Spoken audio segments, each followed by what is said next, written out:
வேத புஸ்தகத்தில் இயேசு செய்த நிறைய அற்புதங்கள் எழுதப்பட்டிருக்கிறாரு. அதில் ஒரு அற்புதம் பரிசுத்த மத்தேயு எழுதின சுவிசேஷம் 9ஆம் அதிகாரம் 1ஆம் வசனம் முதல் 8ஆம் வசனம் வரை எழுதப்பட்டிருக்கிறாரு. அதை நான் வேத புஸ்தகத்திலிருந்து உங்களுக்காக வாசிக்கிறேன். கவனமாக கேளுங்க. மத்தேயு 9ஆம் அதிகாரம் 1ஆம் வசனம் முதல் 8ஆம் வசனம் வரை. அப்பொழுது இயேசு படகில் ஏறி இக்கரைப்பட்டு தம்முடைய பட்டணத்திற்கு வந்தார். அங்கே படுக்கையிலே கிடந்த ஒரு திமிர்வாதக்காரனை இயேசுவினிடத்தில் கொண்டு வந்தார்கள். இயேசு அவர்களுடைய விசுவாசத்தை கண்டு திமிர்வாதக்காரனை நோக்கி, மகனே, திடன்கொள், உன் பாவங்கள் உனக்கு மன்னிக்கப்பட்டது என்றார். அப்பொழுது வேத பாரகரில் சிலர், இவன் தேவ தூஷணம் சொல்லுகிறான் என்று தங்கள் உள்ளத்தில் சொல்லிக் கொண்டார்கள். இயேசு அவர்கள் நினைவுகளை அறிந்து, நீங்கள் உங்கள் இருதயங்களில் பொல்லாதவைகளை சிந்திக்கிறது என்ன? உன் பாவங்கள் மன்னிக்கப்பட்டது என்று சொல்வதோ, எழுந்து நட என்று சொல்லுவதோ எது எளிது? பூமியிலே பாவங்களை மன்னிக்க மனுஷகுமாரனுக்கு அதிகாரம் உண்டென்பதை நீங்கள் அறிய வேண்டும் என்று சொல்லி திமிர்வாதக்காரனை நோக்கி, நீ எழுந்து உன் படுக்கையை எடுத்துக்கொண்டு உன் வீட்டுக்கு போ என்றார். உடனே அவன் எழுந்து தன் வீட்டுக்கு போனான். ஜனங்கள் அதை கண்டு ஆச்சரியப்பட்டு, மனுஷருக்கு இப்படிப்பட்ட அதிகாரத்தை கொடுத்தவராகிய தேவனை மகிமைப்படுத்தினார்கள். பாருங்கள், இயேசு தம்முடைய பட்டணம் என்றால் கப்பர்நகூம் என்ற பட்டணம். இப்பொழுதும் அந்த பெயருள்ள அந்த பட்டணம் கலிலேயா கடற்கரை அருகில் இருக்கிறது. ஆனால் அது சபிக்கப்பட்டதுனால பாழாய் கிடக்கிறது. அது இயேசுவின் பட்டணம் என்று அழைக்கப்பட்டது. அங்கே தான் அதிகமாக இயேசு தங்கியிருந்த ஊழிய செய்ததுனால அது பக்கத்தில் அழகான ஒரு பெரிய ஒரு ஏரி, அது கலிலேயா கடல் என்று அழைக்கப்படுகிறது. படகில் இயேசு அந்த கரையில் இறங்கினார்.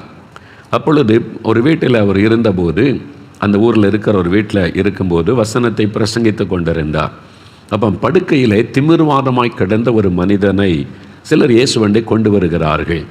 இவனால் நடக்க முடியாது, திமிர்வாதத்தினாலே பாதிக்கப்பட்டு விட்டான், படுத்த படுக்கையில் இருக்கிறான், கை கால்கள் எல்லாம் வளைந்து அது நேராக இருக்காது, அப்படியே சுருண்டு படுத்து படுக்கையிலே தான் அவனுடைய வாழ்க்கை. படுக்கையோடு கொண்டு வந்து இயேசுக்கு முன்னால் வைக்கிறார்கள். இயேசு அவனை சுகமாக்குவார் அப்படின்னு அவன் நினைத்து வைக்கும்போது இயேசு அவனை பார்க்கிறான். முதலாவது அவனை பார்த்து சொல்றார், மகனே, திடன்கொள், உன் பாவம் உனக்கு மன்னிக்கப்பட்டது. அப்படி சொல்லிட்டு அதன் பிறகு எழும்பி நட, இந்த படுக்கை எடுத்துக்கிட்டே போவான் வீட்டுக்கு அப்படின்னு இயேசு சொல்லுகிறார். அவன் இத்தனை வருஷமாய் சுமந்து கொண்டிருந்த படுக்கை அவன் அற்புதமாய் சுகமாக்கப்பட்டு எழுந்து படுக்கையை எடுத்துக்கொண்டு அவன் நடந்து வீட்டுக்கு போனான். ஜனங்கள் எல்லாம் சந்தோஷமாய் அற்புதம் செய்த தேவனை மகிமைப்படுத்தினார்கள். இதுதான் இந்த அற்புதம். பாருங்கள், இந்த அற்புதத்தை நீங்கள் கவனிக்கும் போது இந்த அற்புதம் நடக்க என்ன காரணம்? இந்த மனிதன் இயேசுவனிடத்தில் வந்து அற்புதம் பெற்றுக்கொண்டானே, என்ன காரணம் என்று நினைக்கிறீங்க? இயேசு கிறிஸ்து நேற்றும் இன்றும் என்றும் மாறாதவர். இன்றைக்கும் அவரை தேடி வர மக்களுக்கு அற்புதம் கட்டாயம் செய்கிறார். அவனை அந்த இயேசுவண்டை கொண்டு வந்தபோது துக்கத்தோடு வருகிறான். வியாதியினால் உண்டான துக்கம் ஒரு பக்கம், பாவத்தினால் உண்டான துக்கம் ஒரு பக்கம். அதனால் தான் இயேசு சொல்கிறார், நீ திடன்கொள், மகனே என்று அழைத்து திடன்கொள், நீ பயப்படாதே அப்படின்னு சொல்லி பாவத்தையும் மன்னித்து வியாதியும் குணமாக்குகிறார். 2 அற்புதங்கள் இயேசு அவனுக்கு செய்கிறார். 2 அற்புதங்கள் அவனுடைய வாழ்க்கையில் நடக்கிறாரு. இன்றைக்கு அதே மாதிரி உங்களுடைய துக்கத்தை சந்தோஷமாய் மாற்ற இயேசு உங்களுக்கு அற்புதம் செய்ய போகிறார். 2 விதமான அற்புதம் ஆண்டவர் இன்றைக்கு உங்களுக்கு செய்ய போகிறார். அதைத்தான் நான் உங்களுக்கு சொல்லி ஜெபிக்க போகிறோம். இந்த அற்புதம் நடக்க காரணம் என்ன? முதலாவது, அவன் இயேசுவனிடத்தில் கொண்டு வரப்பட்டான். திமிர்வாதம் அவனை பாதித்திருந்தது. படுத்த படுக்கையில் இருக்கிறான். அவன் வீட்டை விட்டு எழும்பி நடக்க முடியாது, அவனால் எழுந்து வர முடியாது. பாருங்கள், இந்த முடக்குவாதம், திமிர்வாதம், பக்கவாத வியாதி கொண்டவங்க கூட கொஞ்சம் அப்படியே இழுத்து நடந்து வந்துடுவாங்க. முடக்குவாதம் கூட ஜாயிண்டாக வலிக்கும், விரல்கள் மடக்கப்பட்டு அப்படியே வலிச்சு வேதனையோடு, அது மாதிரி முடக்குவாதம், ஆர்த்தரைட்டிஸ் அப்படின்னு சொல்லி நரக வேதனை அனுபவிக்கிறேன்னு சொல்லி கொஞ்சம் கொஞ்சமாக அவங்க அப்படியே படுக்கையில் ஆயிடுவாங்க. இது பாருங்கள், திமிர்வாதம். அவன் அப்படியே பாதிக்கப்பட்டு அப்படியே கொஞ்சம் கொஞ்சமாக அவனுடைய சரீரம் முடக்கப்பட்டு விட்டார். பாருங்கள், இப்படி படுத்த படுக்கையில் ஆயிட்டான். இப்போது அற்புதம் செய்கிறவர் இயேசு. அவரிடத்தில் வந்தால் தானே அற்புதம் பெற முடியும். அவன் இயேசுவனிடத்திலே கொண்டு வரப்பட்டான். அதனால தான் அற்புதம் நடைபெற்றது. நீங்கள் அற்புதம் செய்கிற இயேசுவனிடத்தில் வரும்போது தான் உங்களுக்கு அற்புதம். நீங்கள் அவரை நோக்கி கூப்பிடணும், அவரை நோக்கி நீங்கள் வேண்டிக் கொள்ளணும், அவரிடத்தில் வரணும். அதனால் அப்போ தான் இயேசு அற்புதம் செய்ய முடியும். பாருங்கள், தென்கொரியா தேசத்தில் டாக்டர் பால் யாங்கிச்சோ என்ற ஒரு தேவ மனிதர் இருந்தார். உலகத்திலே பெரிய சர்ச் அவங்க சர்ச்சு. அவருடைய சபையில் 10 லட்சம் ஆத்துமாக்கள் மக்கள் அவருடைய சபையில் இருந்தாங்க. ஒரு ஆராதனையில் 50,000 பேர் இருப்பாங்க. பிரம்மாண்டமான சர்ச்சு பாருங்கள். இதான் அவருடைய சர்ச்சு பாருங்கள். நான் இதில் இந்த ஆராதனைக்கு போயிருக்கிறேன். 7 வருஷம் நான் இந்த தென்கொரியாவில் போய் இந்த ஆராதனையில் பங்கு பெற்றிருக்கிறேன். அந்த தேவ மனிதரை சந்தித்திருக்கிறேன். இந்த மாதிரி ஆராதனை நடக்கும் பாருங்கள். எவ்வளோ பிரம்மாண்டமாக இருக்குல்ல. இந்த சர்ச்சில் 10 லட்சம் மக்கள் அந்த சபைக்கு ஆராதனைக்கு ஞாயிற்றுக்கிழமை காலையிலேருந்து ராத்திரி வரைக்கும் வந்துக்கிட்டே இருப்பாங்க. அதில் தேவன் பயன்படுத்தின மனிதர் தான் டாக்டர் பால் யாங்கிச்சோ அவர்கள். அவர் ரொம்ப வல்லமையாக தேவன் பயன்படுத்தின மனிதர். ரொம்ப பிஸியானவர். அவருக்கு வயதான காலம் வந்து விட்டது. அவருடைய பிள்ளைகள்லாம் வாலிபர்கள் ஆயிட்டாங்க. பிஸ்னஸ்லாம் செய்து கொண்டு இருந்தாங்க. ஒரு நாள் இவர் வியாதிப்பட்டு பலவீனப்பட்டார்.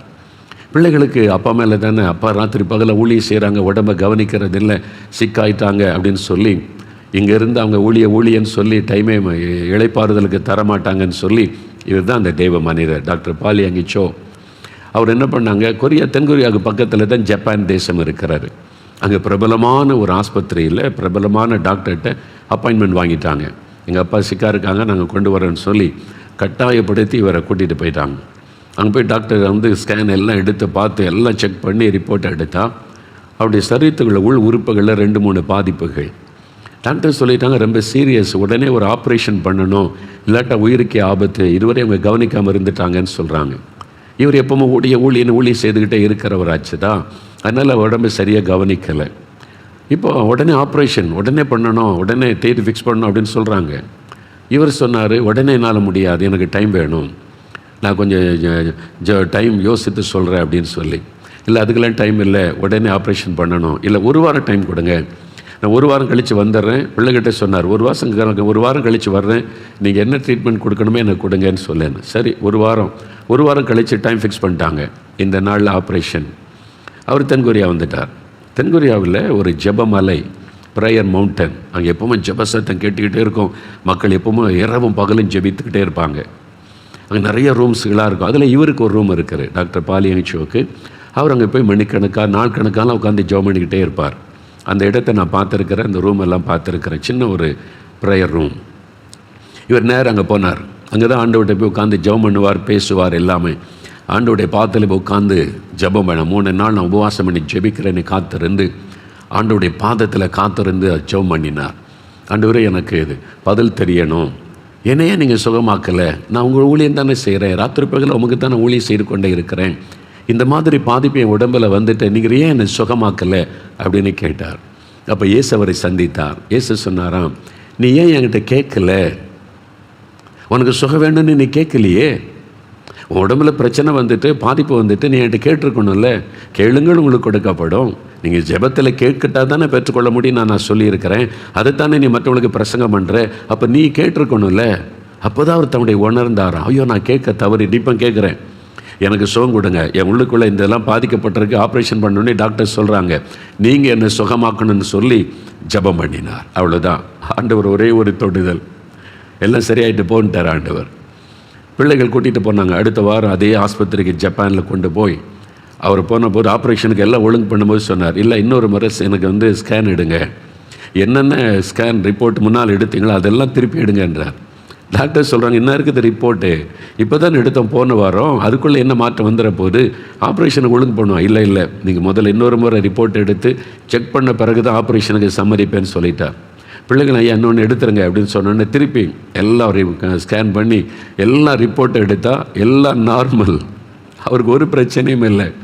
டாக்டர்ஸு குழம்பிட்டாங்க, போன வாரம் எடுத்த ரிப்போர்ட்டுக்கும் இப்போ எடுத்த ரிப்போர்ட்டுக்கும் எப்படி இவ்வளோ பெரிய மாற்றம், இங்கே இவ்வளோ பெரிய பிரச்சனை இருக்கிற ஒரு பிரச்சனையும் இல்லை, என்னாச்சு இந்த மனிதனுக்கு.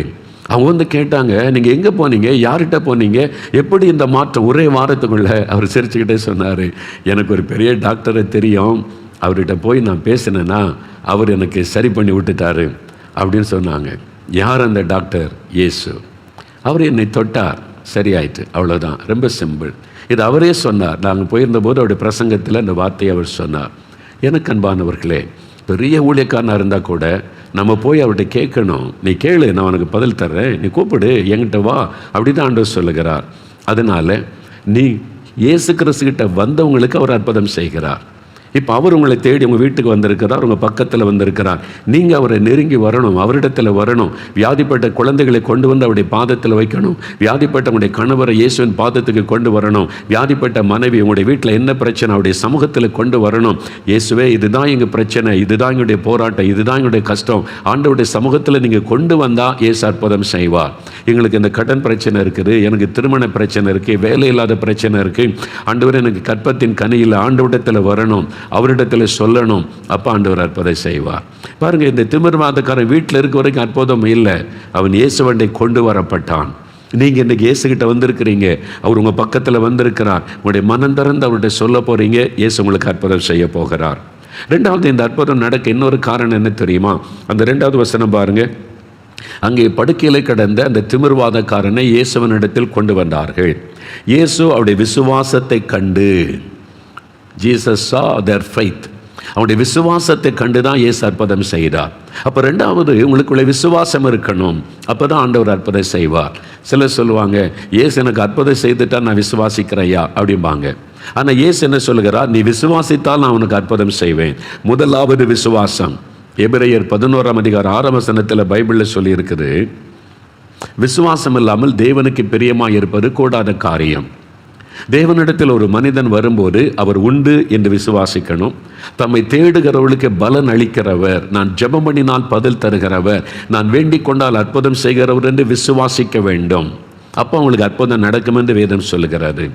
நீங்கள் முதலாவது விசுவாசிக்கணும். இன்றைக்கு இயேசு எனக்கு அற்புதம் செய்வார், இன்றைக்கு என் வியாதியிலிருந்து விடுதலை தருவார், இன்றைக்கு இந்த டிப்ரெஷன்லேருந்து எனக்கு இயேசு விடுதலை தருவார், இன்றைக்கு என் கணவருக்கு இயேசு சுகம் தருவார், இன்றைக்கு என் குழந்தைக்கு இயேசு சுகம் தருவார், இன்றைக்கு என்னுடைய கடன் பிரச்சனைக்கு ஒரு முடிவை உண்டாக்குவார், இன்றைக்கு எனக்கு ஒரு வழி திறக்கப்படும், இன்றைக்கு என் குடும்பத்துக்குள்ளே சமாதானம் உண்டாகும், இன்றைக்கு இந்த பாவத்திலிருந்து எனக்கு விடுதலை கிடைக்கும், இயேசு எனக்கு இதை செய்வார் என்று விசுவாசிக்கணும். அவ்வளோதான். அவங்க இயேசுவை பற்றி அவங்களை கொண்டு வந்தவங்க கேள்விப்பட்டதுனால விசுவாசித்தாங்க. இப்போ பாருங்கள், இந்த சாட்சிகளை கேட்டிங்கல்ல, 3 சாட்சிகள், இதெல்லாம் அவங்க அனுபவித்தது, இப்போ நடந்தது. என்றைக்கோ 2000 வருஷத்துக்கு முன்னால் இல்லை, இப்போ சில மாதங்களுக்கு முன்பாக இயேசு அவங்களுக்கு அற்புதம் செய்ய உங்கள் மத்தியில் அவங்க வாழ்கிறாங்க, உங்கள் பக்கத்தில் இருக்க. என்றைக்கோ இல்லை உள்ள கதையல்ல இது. அப்போ நடந்தது, அத்தனை வருஷத்துக்கு முன்னால் நடந்தது, கேள்விப்பட்டதில்லை. இப்போ உங்கள் கண் முன்னால் இவங்க வாழ்ந்து கொண்டு இருக்கிறாங்க. உங்கள் கண் முன்னால் அவங்க பார்த்தீங்கல்ல, 39 வருஷமாக பிறவிலேயே குறைபாடு சுகமாக்க முடியாது என்று மருத்துவம் சொல்லிவிட்டது. ஒரு சின்ன ஜெபத்தில் இயேசு அற்புதம் செய்துட்டார்ல, இதை பார்த்தும் நீங்கள் விசுவாசிக்காவிட்டால் எப்படி அற்புதம் பெற முடியும்? அந்த சகோதரர் பாருங்க, என்னையே அவருக்கு பிடிக்காதுங்க, ஆனால் இயேசுவை விசுவாசித்து ஜெபிச்ச உடனே இயேசு அற்புதம் செய்துட்டார்ல. அப்போ நீங்கள் இயேசு எனக்கும் அற்புதம் செய்வார், என்னையும் தொடுவார், எனக்கும் விடுதலை தருவார் என்று விசுவாசிங்க. ஏன்னா அவர் உங்களை நேசிக்கிறார். இல்லைங்க, நான் கிறிஸ்தவனே இல்லைங்க, எனக்கு கூட இயேசு அற்புதம் செய்வாரா? இயேசு மதங்களுக்கெல்லாம் அப்பாற்பட்டவர். நீங்கள் நல்லா அறிந்து கொள்ளுங்கள், இயேசு மதங்களுக்கெல்லாம் அப்பாற்பட்டவர். அவர் ஒரு மதத்துக்குள்ளே அடக்குவது மனுஷங்க தான் பேசுகிறாங்க. இயேசு மதத்துக்குள்ளே அடங்க மாட்டார். அவர் மதத்தை பற்றி பேசவும் இல்லை, மதத்தை பரப்புங்கள் என்று சொல்லவும் இல்லை, அவர் மதத்தை குறித்து கொள்கைகளை சொல்லிக் கொடுக்கவும் இல்லை. நீங்கள் எந்த மதமாக இருக்கலாம், நீங்கள் எந்த இனமாக இருக்கலாம், நீங்கள் எந்த பாஷைக்காரராகவும் இருக்கலாம், இயேசு உங்களை நேசிக்கிறார். அப்படி பார்த்துருந்தா என்ன சுகமாக்கி இருக்கக்கூடாது? நான் இயேசுவையே கேவலமாக பேசினவன், இயேசுவையே திட்டினவன். எங்களுக்கு இயேசுக்கு சம்பந்தமே கிடையாது. ஆனால் நான் மரணப்படுக்கையில் சாக கிடந்த போது எங்கள் வீட்டுக்குள்ளே இயேசு வந்து என்னை தொட்டு குணமாக்கினார். நான் உயிரோடு இருக்க காரணம் இயேசு.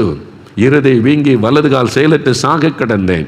இவங்க வீட்டுக்குள்ளே நாயா வரணும், இவங்க கிறிஸ்தவங்க கிடையாது, இவங்க வேணா என்னை தேடி சர்ச்சுக்கு வரட்டும், அங்கே வரட்டும்னு இயேசு சொல்லவில்லை.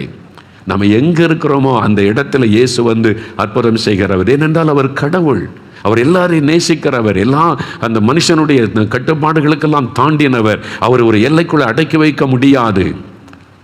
இல்லை இந்த நேரம் சரியில்லை, உங்களுக்கு ஜாதகம் சரியில்லை, உங்களுடைய ராசி சரியில்லை, உங்களுக்கு இது சரி ஒன்று இதுக்கெல்லாம் அப்பாற்பட்டவர் இயேசு. என்ன வேணாலும் சொல்லட்டும், நேரம் சரியில்லை, ராசி சரியில்லை, கெட்ட காலம் சொல்ல, எந்த காலத்தில் அற்புதம் செய்கிறவர் இயேசு. அவர் தான் கடவுள். அதைத்தான் நான் உங்களுக்கு சொல்லுகிறேன். நீங்கள் விசுவாசிங்க. நீங்கள் விசுவாசித்தா இன்றைக்கு நீங்கள் இருக்கிற இடத்துல உங்களுக்கு அற்புதம் செய்வார். நீங்கள் சூழ்நிலைகளெல்லாம் பார்க்காதங்க. இன்றைக்கு இயேசு உங்களை சந்தித்து கொண்டு இருக்கிறார். உங்களுக்கு அற்புதம் செய்ய அவர் விருப்பத்தோடு வந்திருக்கிறார். நீங்கள் விசுவாசித்தால் உங்களுக்கு அற்புதம் நடக்கும். நீங்கள் விசுவாசிக்கணும். நான் பாருங்க, ஒரு சமய சந்தால் மக்கள் மத்தியில் பீகாரில் ஒரு இன மக்கள் இருக்காங்க, சந்தால் இன மக்கள், குரூப் ஆஃப் பீப்புள். ஒவ்வொரு இன மக்களுக்கு ஒரு பேர் இருக்குல்ல, அது மாதிரி சந்தால் இன மக்கள், ஆதிவாசிகள் நிறைய அவங்க. அங்கே வசிக்கிறாங்க. மத்தியில் 3 நாள் கூட்டத்துக்கு மிஷினரிகள் அழைத்திருந்ததுனால போயிருந்தேன். ஆயிரக்கணக்கான பேர் பந்தலில் கூடி இருக்கிறாங்க. நான் பிரசங்கம் பண்ணுறேன். அவங்களுடைய சந்தாலி மொழியில் ஒரு மிஷினரி மொழிபெயர்த்து கொண்டே இருக்கிறார். நான் பாதி பிரசங்கம் பண்ணிக்கிட்டே இருக்கிறேன். திடீர்னு ஒரு ஆளை தூக்கிட்டு வர்றாங்க. 4-5 பேர் சேர்ந்து ஒரு ஆளை தூக்கி கொண்டு வர்றாங்க. கூட்டம் நடந்துக்கிட்டே இருக்குது. அப்படியே முன்னால் வந்து இப்படி என் பக்கத்தில் நிற்கிறாங்க. அப்படியே பேசுகிறாங்க. இது அவங்க மொழியில். எனக்கு அவங்க லாங்குவேஜ் புரியல. அவங்க வந்து பிரசங்க நேரத்தில் இப்படி தமிழ்நாட்டில் இடைஞ்சல் பண்ண மாட்டாங்க, விட மாட்டாங்க. அவங்க வந்து ஏதோ பேசுகிறாங்க. அப்போ நான் பிரசங்கத்தை நிறுத்திட்டு அந்த மிஷினரிகிட்ட என்ன பிரதர்னு விசாரிக்க சொன்னேன். இவரால் நடக்க முடியாது, கால் கைகளாக செயலற்று வாதத்தினால் வீட்டிலேயே படுக்கையில் சில வருஷமாக இருந்தார். இவங்கெல்லாம் வந்து இயேசு கிறிஸ்துகிட்ட கூட்டிகிட்டு போனால் சுகமாயிருன்னு சொல்லி, நீங்கள் ஊழியக்காரர் ஒருத்தர் வந்திருக்கிறாரு, இயேசுவை பற்றி சொல்கிறாரு, அங்கே போனால் சுகமாயிருன்னு சொன்னால் இவரால் நடக்க முடியலை. இவங்க தூக்கிட்டு வந்துட்டாங்க வீட்டில் இருந்து. அவர் தூக்கி கொண்டு வந்து வச்சு நிற்கிறாங்க. அவர் அப்படியே செயலற்று கிடக்கிறார், கை கால்கள் செயலற்று. அவர் சொன்னார், பிரதர் ஒரு ஜெபம் பண்ணிடுங்க, அப்போ தான் அவங்க போவாங்கன்னு சொன்னாங்க.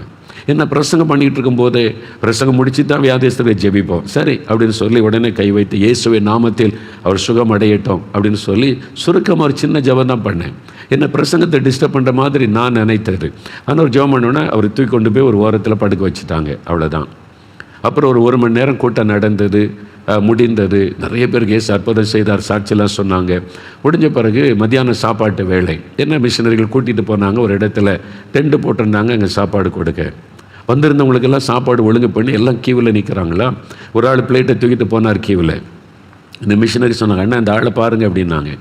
நான் பார்த்தேன், நல்லா நடந்து கை கால் அசைத்து கொண்டு கையில் பிளேட்டோட சாப்பாடு வாங்க போகிறார் கியூவில். அவரை நல்லா பாருங்கள், அவரை தெரியுதான்னாங்க. இல்லை பிரதர், அவரை பார்த்த மாதிரி எனக்கு ஞாபகம் இல்லையே, தெரியலையே அப்படின்னு. நல்லா பாருங்கள், நாங்கள் நல்லா பார்த்தாலும் எனக்கு தெரியல, நான் இதான ஃபஸ்ட் டைம் அங்கே வந்திருக்கிறேன் அப்படின்னு சொல்லி. அவன் சொன்னான், கொஞ்சம் நேரத்துக்கு முன்னால் ஒரு ஆளை தூக்கிட்டு வந்தாங்களே நடக்க முடியாமல், அந்த ஆள் தான் பாருங்கள் சுகமாகி 100க்கு 100 சுகமாகி சப்பானியாக இருந்தவர் நடந்து போகிறார். நான் ஆச்சரியத்தோடு பார்க்குறேன். அங்கே நடந்த அற்புதம் எனக்கு ரொம்ப ஆச்சரியம். நிறைய பேர் கண்கள் குருடர்கள் பார்வையடைஞ்சாங்க, செவிடர்கள் கேட்டாங்க, சப்பானிகள் நடந்தாங்க. அந்த மிஷினரிகள்கிட்ட கேட்டேன், தமிழ்நாட்டில் கூட இவ்வளோ பெரிய அற்புதத்தை நான் பார்த்தது இல்லை, இங்கே இவ்வளோ அற்புதம் நடக்குது, இயேசு இவ்வளோ அற்புதம் செய்கிறார், இந்த ஜனங்க இவ்வளோ அற்புதம் பெற்றுக்கொள்கிறாங்களே, என்ன காரணம் என்று கேட்டேன். அந்த மிஷினரி ஒரு வார்த்தை எனக்கு சொன்னார், அண்ணன் இந்த மக்களுக்கு சந்தேகப்படவே தெரியாது. பார்த்தீங்களா அந்த வார்த்தை, சந்தேகப்படவே தெரியாது. இயேசு இதை செய்வார், நான் செய்வார், நாங்கள் விசுவாசிக்கிறோன்னு சொல்லுவாங்க. அந்த விசுவாசத்தை தேவன் கனப்படுத்தி அற்புதம் செய்கிறார். அவங்களுக்கு சந்தேகமாக வர, அது எப்படி நடக்கும், அது எப்படி நடக்கும், கேள்வியெல்லாம் கிடையாது. இயேசுவால் முடியும். இயேசு இதை செய்வார்னு செய்வார், அவர் வல்லமை உள்ளவர். அவ்வளோதான், அதான் விசுவாசம். எத்தனை வருட வியாதியாக இருக்கட்டுமே, 39 வருடங்க அவருடைய குறைபாடு, அவருக்கு அற்புதம் செய்தார் அல்லவா. 34 வருஷம் மதுபான பழக்கம் அடிமைதான இயேசு விடுதலை கொடுத்தார் அல்லவா. 24 வருஷம் டிப்ரெஷனுங்க, தினந்தோறும் மரண வேதனை, இயேசு ஒரே நாள் விடுதலை கொடுத்தார் அல்லவா. உங்கள் கண் முன்னால் அவங்க இன்றைக்கு வசிக்கிறாங்களே. இந்த அற்புதத்தை பார்த்த பிறகும் நீங்கள் விசுவாசிக்காவிட்டால் எப்படி அற்புதம் நடக்கும்? இன்றைக்கி விசுவாசிங்க. இந்த இயேசு இவங்களுக்கு அற்புதம் செய்த இயேசு எனக்கும் செய்வார் என்று விசுவாசிங்க. உங்கள் பக்கத்தில் அவர் வந்திருக்கிறார், அந்த வீட்டுக்குள்ளே வந்திருக்கிறார், அல்லது ஆஃபீஸில் எந்த இடத்துல உட்காந்து பார்க்குறீங்களோ, இப்போ உங்கள் மத்தியில் இயேசு வந்து நிற்கிறார். உங்களுக்கு அற்புதம் செய்ய அவர் ஆவலோடு காத்திருக்கிறார். விசுவாசிங்க. சரி, ஆண்டவருக்கு என்ன அற்புதம் செய்தார்? 2 அற்புதம் செய்தார் என்று சொன்னேன். முதலாவது அற்புதம் கவனிங்க, உங்களுக்கு இந்த அற்புதம் தேவை. முதலாவது அற்புதம் என்ன? இயேசு அவருடைய விசுவாசத்தை கண்டு திமிர்வாதக்காரனை நோக்கி, மகனை திடன்கொள் என்று சொல்றார். My son, be of good cheer, your son sins are forgiven. உன் பாவங்கள் உனக்கு மன்னிக்கப்பட்டது அப்படின்னு சொல்றார். இதுதான் முதலாவது இயேசு செய்த அற்புதம். பாவ மன்னிப்பை ஆண்டவர் அவனுக்கு கொடுத்தார். இதுதான் முதலாவது அற்புதம். இயேசு அவனை பார்க்கிறார். அவன் சுகமாகணும்னு அவளோடு கொண்டு வந்திருக்கிறாங்க. ஆனால் அவனுடைய பாவத்தை நிமித்தம் தான் அந்த வியாதி. அவனுடைய பாவம் மன்னிக்கப்படாவிட்டால் சுகம் பெற முடியாது. பாவம் மன்னிக்கப்பட்டால் தான் அவன் சுகம் பெற முடியும். அவன் பாவத்தோடு சுகத்தை பெற்றுக்கொள்ள முடியாது. அதனால் தான் முதலாவது அவனுடைய பாவம் மன்னிக்கப்பட வேண்டும். அதனால் இயேசு முதலாவது ஒரு அற்புதம் செய்கிறார், அவனுடைய பாவத்தை மன்னிக்கிறார். பாவம் பயங்கரமானது. பாவம் மனிதனுடைய சமாதானத்தை கெடுத்துவிடும். பாவம் ஒரு மனிதனுக்குள்ளே வியாதியை கொண்டு வந்துவிடும். பாவம் ஒரு மனிதனுக்குள்ளே பிசாசு வந்து செயல்பட வழியை திறந்துவிடும். பாவம் ஒரு மனிதனுடைய வாழ்க்கையில சாபத்தை கொண்டு வந்துவிடும். பாவம் ஒரு மனிதனை நரகத்தின் அக்னிக்குள்ளே கொண்டு போய்விடும். பாவம் பயங்கரமானது. என்னால் அந்த பாவத்துக்கு பின்னால் இருக்கிறவன் பிசாசு. அவன் மனிதர்களை பாவம் செய்ய வைத்து அடிமையாக்கி அவருடைய சமாதானத்தை கெடுத்து அவருடைய வாழ்க்கையை சின்னபன்னமாக்கி நரகத்துக்குள்ளே கொண்டு போகிறவன். ஆனால் தன்னை கடவுளைப் போல காண்பித்து கொண்டு நான் விடுதலை தருகிற மாதிரி ஏமாற்றிக்கொண்டே இருப்பான். இவ்வளோ பணம் கொடு, இவ்வளோ நீ காரியத்தை செய், பரிகாரமாக அதை கொடு இதை கொடு என்று. பாவ மன்னிப்பு இலவசம். இயேசு கிறிஸ்து அவன்கிட்ட எந்த பணமும் வாங்கி கொண்டு பாவத்தை மன்னிக்கவில்லை. நீ பரிகாரம் செய்வதற்கு இதெல்லாம் செய்யணும்னு இயேசு சொல்லவில்லை. என்றால் கடவுள் அவர்தான் பரிகாரி. சிலுவையிலே நம்முடைய பாவங்களை சுமந்து தீர்த்தவர் இயேசு. அவரால் உங்களுடைய பாவத்தை மன்னிக்க முடியும். ஆண்டவர் ஏன் இவனுடைய பாவத்தை மன்னித்தார்? இந்த பாவ மன்னிப்பு தான் பெரிய அற்புதம். பார்த்துக்கொள்ளுங்க. சங்கீதம் 32 சங்கீதம் 1-2 வசனத்தில் எவனுடைய அக்கிரமங்களை தேவன் மன்னிக்கிறாரோ, எவனுடைய பாவங்களை அவர் மூடி போடுகிறாரோ அவன் பாக்கியவான். அவன் தான் ஆசீர்வதிக்கப்பட்டவன். யாருடைய பாவத்தை ஆண்டவர் மன்னித்து அந்த பாவத்தை மூடி போட்டுகிறாரோ அவள் தான் உண்மையை ஆசீர்வதிக்கப்பட்டவர்கள் என்று வசனம் சொல்லுகிறார். வியாதி சரீரத்தில் வரும் போகும். பாவ மன்னிப்பு தான் ரொம்ப முக்கியம். அது உங்களுடைய சமாதானத்தை பாதிக்கிற விஷயம், நிம்மதியை பாதிக்கிற விஷயம், அது உங்களுடைய ஆசீர்வாதத்தை கெடுக்கிற ஒரு விஷயம். முதலாவது பாவ மன்னிப்பு. நான் என்ன பாவம் செய்தேன்? நிறைய பேர் அப்படி தான் சொல்லுவாங்க, நான் என்ன பாவம் செய்கிறேன் என்பதாக. ஒரு சமயம் நான் கன்னியாகுமரி மாவட்டத்தில் ஒரு ஊழியத்துக்கு போயிருந்தேன். அப்போ அந்த சபை ஊழியர் அவர் சொன்னார், ஒரு வயசான ஐயா நடக்க முடியாது, படுக்கையில் இருக்கிறாங்க, அவங்க கூட்டத்துக்கெல்லாம் வர முடியாது, கூட்டம் நடக்கிற இடத்துக்கு. அவங்க வீட்டில் போய் ஒரு ஜெபம் பண்ணிட்டு வர முடியுமா அவங்க கேட்குறாங்கன்னு சொன்னாங்க. சரி, நடக்க முடியாத ஒரு ஐயான்னு சொல்கிறீங்க, நான் வரேன்னு சொல்லி அவனுடைய வீட்டுக்கு போனேன். ஒரு வயசான ஐயா படுக்கையில் இருந்தாங்க. என்னை கண்ட உடனே கஷ்டப்பட்டு அவர் கொஞ்சம் பேர் தூக்கி உட்கார வச்சா படுக்கையில் உட்கார்ந்தாங்க. அப்போ அவங்களோட பார்த்தபோது அவங்களுக்கு நான் என்ன சொல்லணும், ஆண்டவரேன்னு ஜெபம் பண்ணினேன். அப்போ இந்த மத்தேயு 9 அதிகாரம் இப்போ வாசித்தல அந்த பகுதியை வாசின்னு சொன்னார். நான் அந்த பகுதியை அந்த 8 வசனங்களை வாசித்துட்டு இயேசு சொன்னார்ல, மகனே உன் பாவம் மன்னிக்கப்பட்டதுன்னு சொல்லி அவன்கிட்ட கேட்டேன், ஐயா என்றைக்காவது இயேசு உங்களை பார்த்து இப்படி சொல்லி இருக்கிறாரா, உன் பாவம் மன்னிக்கப்பட்டதுன்னு சொல்லி இருக்கிறாரா அப்படின்னு கேட்டேன்.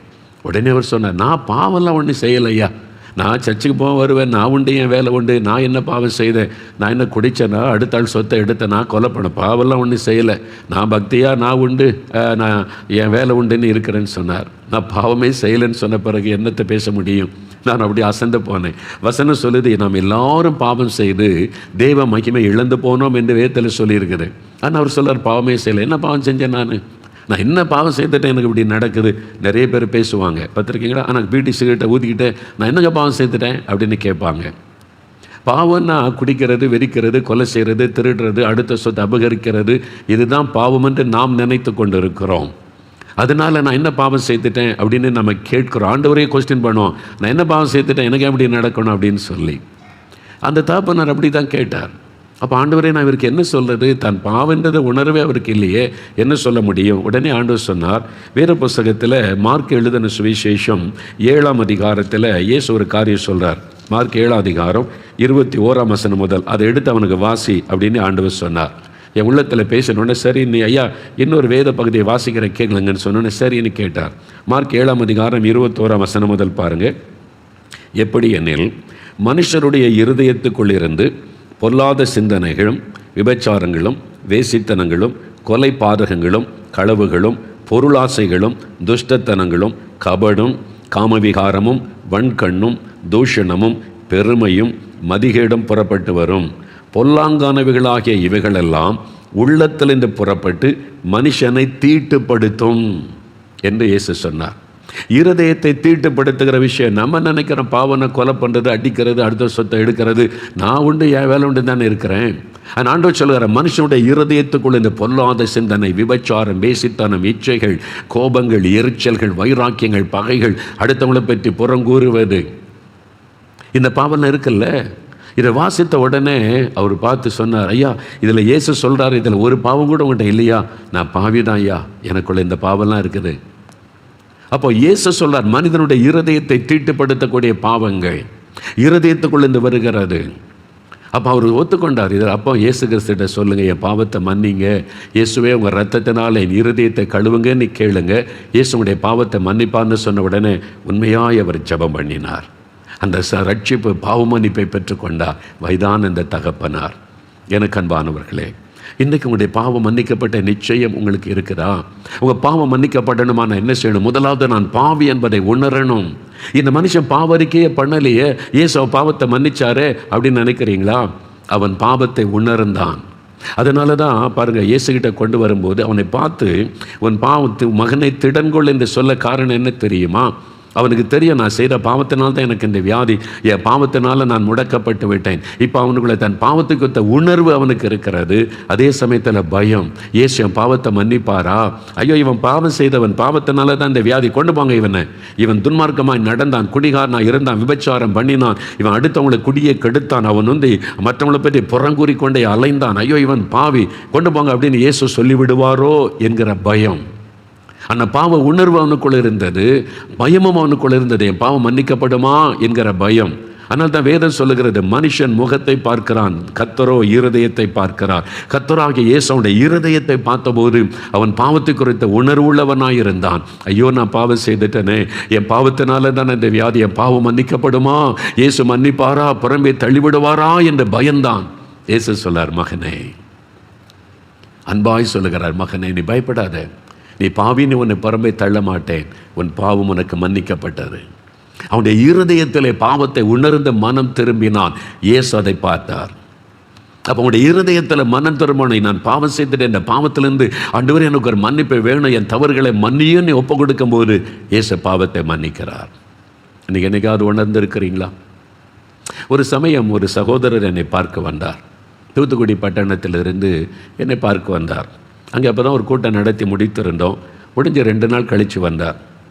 ஆஃபீஸுக்கு வந்தார். அவரை பார்க்க நான் உட்காந்து பேசும்போது, உங்கள்கிட்ட ஒரு காரியம் பேசணும், என்ன விஷயம்னு கேட்டேன். இன்றைக்கி வந்து இந்த பிரசங்கம் பண்ண வந்தீங்களா? ஆமாம். தற்செயலாக அந்த கூட்டத்துக்கு வந்தேன். எனக்கு இந்த கூட்டம் பிரசங்கெல்லாம் பிடிக்காது, சும்மா கொஞ்ச நேரம் என்னையா நீங்கள் பேசுகிறார் அப்படின்னு கேட்டேன். எனக்குள்ளே அதுலேருந்து ஒரு பாதிப்பு வந்துட்டு, ராத்திரி பகலில் தூக்கமே வர மாட்டேங்குது. நீ ஒரு பாவி, நீ ஒரு பாவி, நீ மனம் திரும்ப, என் உள்ளத்தில் யாரும் பேசிக்கிட்டே இருக்கிறாங்க, நிம்மதியாக இருக்க முடியல, அதான் அந்த பிரசங்கார்கிட்டே போகலான்னு உங்களை தேடி வந்திருக்கிறேன்னார். என்ன விஷயம்? அவருடைய கண்ணில் அவர் கண்ணீரோட வேதனையோடு சொன்னார், நான் நிறைய பாவம் செய்துட்டேன். சர்ச்சுக்கு போனாலே அரசியல் பண்ண தான் போவேன், கலாட்டா பண்ணுறது, அரசியல் பேச, சும்மா தான் சர்ச்சில் உட்காந்து இயேசுவெல்லாம் நினைக்க மாட்டேன். அது மாதிரி குடி, எல்லா பாவம், சர்ச்சிலையும் போய் அட்டகாசம் பண்ணுவேன். அந்த மாதிரி ஆள் நான். எங்கள் வீட்லேயே என்னால் பிரச்சனை, சபையிலே என்னால் பிரச்சனை, நான் யாருக்கு பிரயோஜனம் இல்லாதவன், நிறைய பாவம், அதெல்லாம் என்னை உணர்த்திக்கிட்டே இருக்கு, எனக்கு நிம்மதியாக இருக்க முடியல. என் பாவம் மன்னிக்கப்படுமா? என் பாவம் மன்னிக்கப்படுமா? நான் சொன்னேன், இயேசு உங்களை மன்னிக்க ஆயத்தமாக இருக்கிறார். நான் என்ன செய்யணும்? நீங்கள் பாவத்தை மறைக்காமல் அறிக்கையிடுங்க. நீதிமொழிகள் 28:13 பைபிளில் இருக்கிறது, தன் பாவத்தை மறைக்கிறவன் வாழ்வடைய மாட்டான், அறிக்கை செய்து விட்டு கொடுக்கிறவன் இறக்கம் வருவான். இயேசுகிட்ட அறிக்கை செய்து நீங்கள் விட்டுவிட ஒப்பு கொடுத்தா உடனே அற்புதம், மாற்றம் இருதயத்தில் வந்துடும். நாங்கள் 2 பேரும் முழங்கால் படிக்கிட்டே ரூம் இல்லை. நான் சொன்னேன், முதல்ல நீங்கள் ஜெபம் பண்ணுங்க, அப்புறம் உங்களுக்காக நான் ஜெபிக்கிறேன்னு. அவர் சொன்னார், எனக்கு ஜெபிக்க தெரியாது. பார்த்தீங்களா, கிறிஸ்தவர், சர்ச்சுக்கெல்லாம் போவார், கமிட்டியிலலாம் மெம்பர். ஆனால் சொன்னார், எனக்கு ஜெபிக்க தெரியாது. நான் சொன்னேன், இவ்வளோ நேரம் என்கிட்ட பேசுனீங்கல்ல, இந்த மாதிரி இந்த பாவம்லாம் நான் உணர்த்துறேன், அது அப்படியே இயேசுகிட்ட சொல்லுங்கள், அவ்வளோதான். என்கிட்ட சொன்ன, இப்போ இயேசு நம்ம மத்தியில் இருக்கிறார், நம்ம 2 பேருக்கு மத்தியில் இயேசு 3வது ஆளாக இருக்கிறார். அதனால் கண்ணை மூடி இயேசுவை பார்த்து, இயேசுவே நான் மாதிரி பாவம் செய்துட்டேன் அப்படின்னு மனசில் தோன்றதெல்லாம் சொல்லுங்கள், அவ்வளோதான், தான் ஜெபம்னு சொன்னேன். சரி உடனே அவர் கண்ணுக்கு மூடிட்டார். அப்படியே மெதுவாக இயேசுவே நீ ஜெபிக்க ஆரம்பித்தார். முதல்ல ஒரு தடுமாறி ஜெபிக்க ஆரம்பித்தா அழ ஆரம்பிச்சிட்டாரு, கதறுகிறார், அழுகிறார். அப்படியே, ஐயோ நான் இவ்வளோ பெரிய பாவி, ஒரு குடிகாரை மனைவி கூட நான் துன்பப்படுத்தினவை, பிள்ளைகள் கூட என்னால் நிம்மதியில், வீட்டுக்குள்ளே என்னால் பிரச்சனை, சபையில் பிரச்சனை, எங்கே போனாலும் நான் பிரச்சனை உண்டாக்கணும், ஐயோ நான் எவ்வளோ பெரிய பாவி அப்படின்னு அறிக்கையிட்டு என்னை மன்னிச்சிருங்க, மன்னிச்சிருங்க இயேசுவே மன்னிச்சிருங்கன்னு ஜெபிக்கிறார். 5 நிமிஷம், 10 நிமிஷம், 15 நிமிஷம் ஆகி போச்சு, ஜெபத்துக்கிட்டே இருக்கிறார். திடீர்னு ஜெபம் நின்று போச்சு. என்னடா அது, நீ ஜெபமே முடியலை, பாதியில் நின்று போச்சு. நான் கண்ணை திறந்து அவரை பார்க்குறேன்.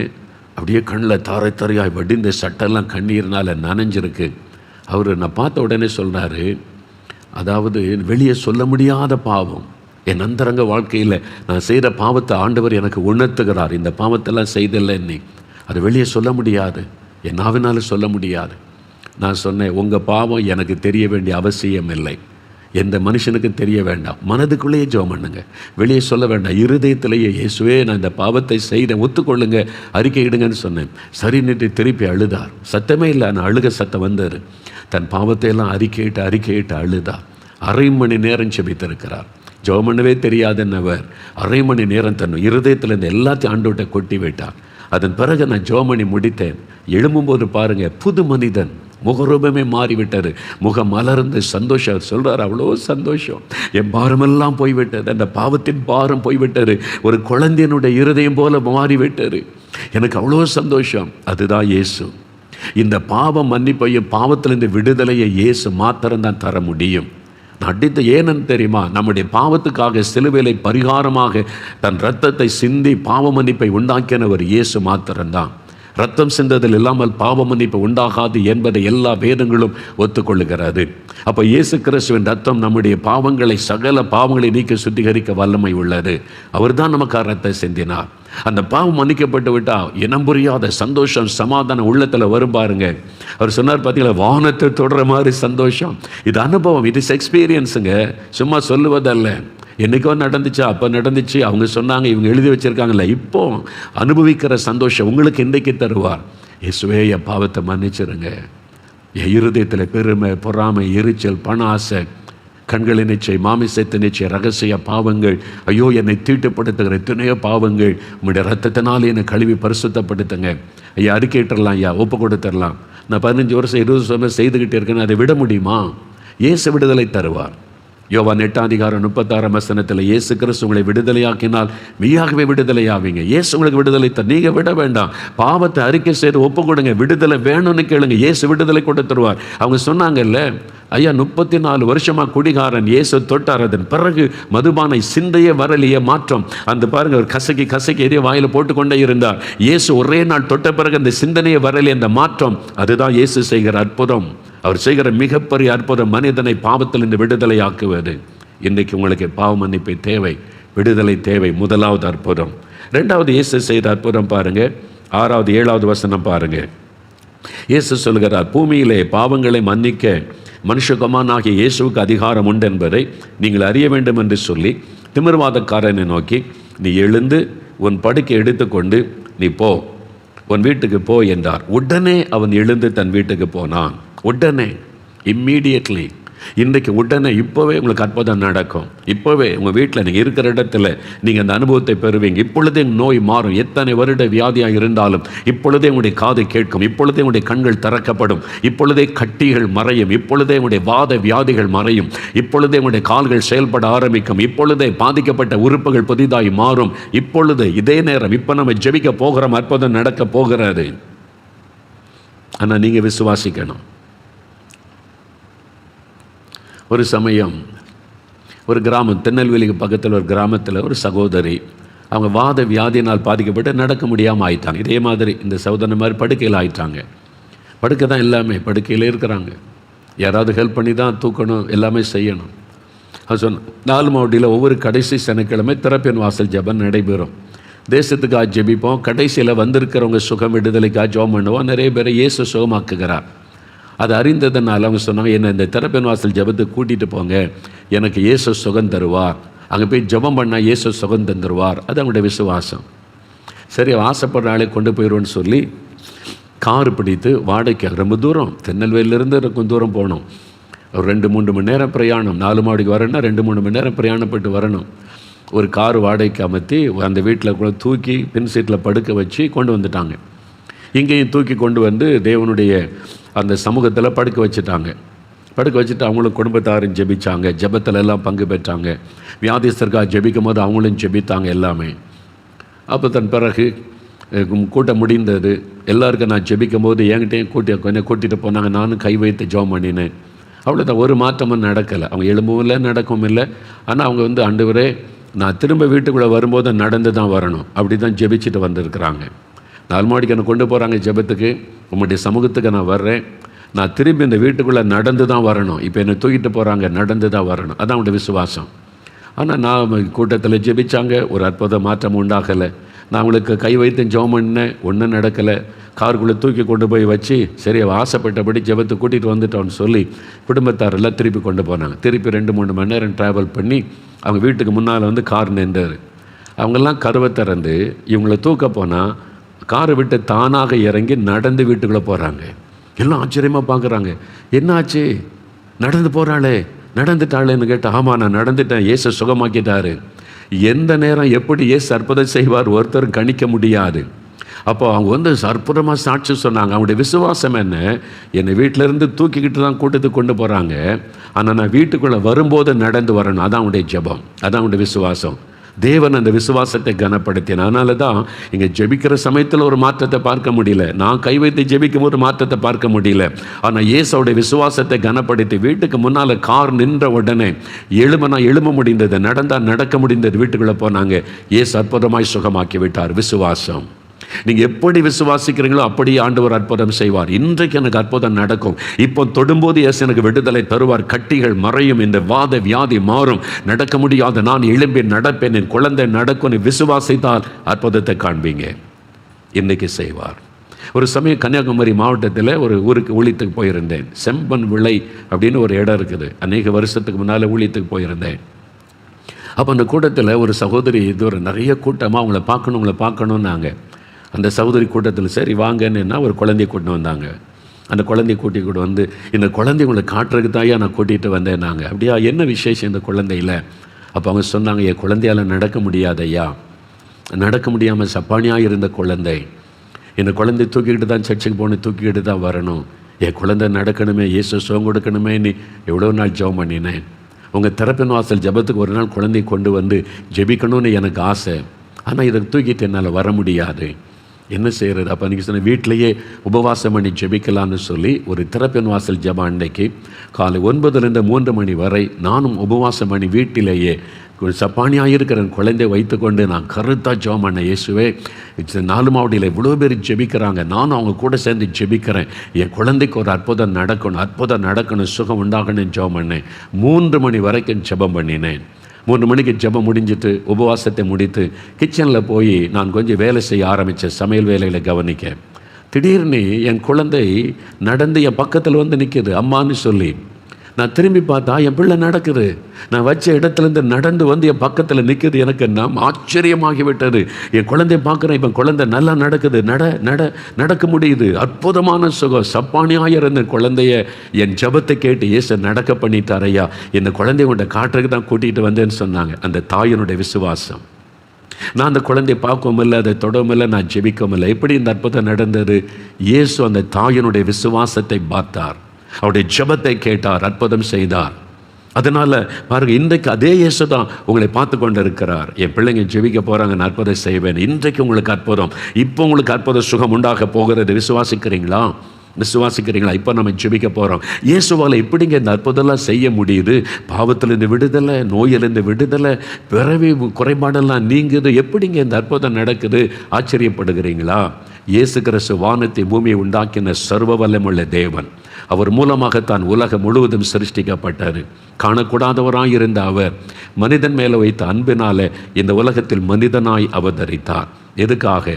மனிதனை பாவம், சாபம், வியாதி என்கிற வேதனை அவனை விடுதலையாக்கணுமானா அவர் தன்னுடைய பரிசுத்தமுள்ள இரத்தத்தை சிந்தி மரித்து உயிரோடு எழும்பணும். அதான் ஒழுங்கு. ஏன்னா ரத்தம் சிந்தல் இல்லாமல் பாவ மன்னிப்பு உண்டாகாது. அப்போ மனுக்குலத்திற்காக தன்னுடைய பரிசுத்தமுள்ள இரத்தத்தை சிந்தணும். பரிசுத்தமுள்ள மனிதன் உலகத்தில் இல்லை பலியாவதற்கு. ஆகவே கடவுள் மனிதனாய் வந்து பரிசுத்தமாய் வாழ்ந்து தன்னுடைய பரிசுத்தமுள்ள இரத்தத்தை சிலுவையிலே சிந்தி நமக்கு மீட்பை உண்டு பண்ணினார். அதனால தான் இயேசு கிறிஸ்துவின் மூலமாகத்தான் பாவ மன்னிப்பை பெற முடியும். இயேசு கிறிஸ்து மூலமாகத்தான் வைகுண்டம் என்கிற பரலோக ராஜ்யத்துக்கு போக முடியும். இயேசு கிறிஸ்து தான் அதற்கான பரிகாரங்களை செய்து முடித்தவர். சிலுவையில் தன்னையே பலியாய் கொடுத்தார், நம்முடைய நோய்களை சுமந்தார். 1 பேதுரு 2:24 பைபிளில் சொல்லியிருக்கிறது, இயேசு நம்முடைய பாவங்களை சிலுவையில் சுமந்தார். மத்தேயு 8:17 சொல்லியிருக்கிறது, இயேசு நம்முடைய நோய்களையும் பலவீனங்களை சிலுவையில் சுமந்தார். ஏசாயா 53:4 சொல்லியிருக்கிறது, இயேசு நம்முடைய பாடுகளையும் துக்கங்களையும் சிலுவையிலே சுமந்தார். கலாத்தியர் 3:13 சொல்லியிருக்கிறது, இயேசு நமக்காக சிலுவையிலே சாபமானார். நம்முடைய பாவம், சாபம், வியாதி எல்லாவற்றையும் சிலுவையிலே நமக்காக அவர் சுமந்து முடித்து தன் இரத்தத்தை நமக்காக சிந்தி 3வது நாள் மரணத்தை ஜெயித்து உயிரோடு கூட எழுந்தார். அவர் இன்றைக்கும் உயிரோடு கூட இருக்கிறார். அதனால தான் இந்த அற்புதம். என்றைக்கோ மரித்து போனார், என்றைக்கோ செத்து போனால் அவரை நம்ப வேண்டிய அவசியம் இல்லை. அவர் மரித்த உயிரோடு கூட இருக்கிறார். அந்த உயிர்த்தெழுந்த இயேசு தான் இப்போ உங்கள் வீட்டில் பிரசன்னமாக இருக்கிறார்.